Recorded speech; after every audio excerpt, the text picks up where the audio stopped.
మెంతులు, పసుపు, సోంపు, వాము, దాల్చిన చెక్క. మన వంటింట్లో సులభంగా దొరికే ఈ 5 పదార్థాలను కలిపి తయారు చేసే ఒక అద్భుతమైన మిశ్రమం గురించి ఇప్పుడు నేను చెప్తాను.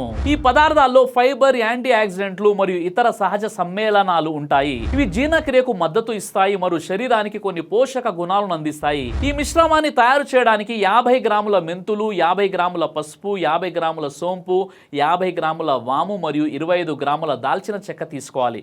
వీటిని శుభ్రంగా కడిగి ఆరబెట్టిన తర్వాత మెత్తగా పొడి చేసి గాలి చొరబడని గాజు కంటైనర్లో నిల్వ చేసుకోవాలి. ఉదయం ఖాళీ కడుపుతో రోజుకు 1 లేదా 2 సార్లు అర టీ స్పూన్ నుండి 1 టీ స్పూన్ వరకు గోరువెచ్చని నీటితో తీసుకోవచ్చు. మెంతుల్లో ఫైబర్ ఎక్కువగా ఉంటుంది.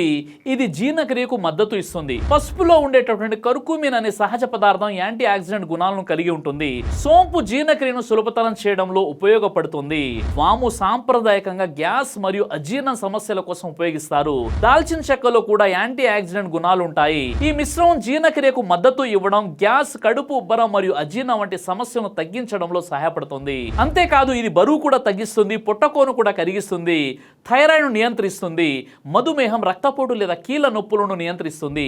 దాంతోపాటు ఆరోగ్యాన్ని కాపాడుకోవడానికి సమతుల్య ఆహారం, క్రమం తప్పకుండా వ్యాయామం, తగిన నిద్ర మరియు ఆరోగ్యకరమైన జీవన శైలి చాలా ముఖ్యం. ఈ మిశ్రమాన్ని ఒక సహాయక ఆహార పదార్థంగా ఉపయోగించవచ్చు, కానీ దీనిని మందులకు లేదా వైద్య చికిత్సకు ప్రత్యామ్నాయంగా భావించకూడదు. ముఖ్యంగా మధుమేహం, రక్తపోటు, థైరాయిడ్ లేదా ఇతర దీర్ఘకాలిక వ్యాధులు ఉన్నవారు ఏదైనా కొత్త మిశ్రమాన్ని తమ రోజువారీ ఆహారంలో చేర్చే ముందు వైద్యుల సలహా తీసుకోవడం మంచిది. ఈ వీడియోని లైక్ చేసి ప్రతి ఒక్కరికి షేర్ చేయండి.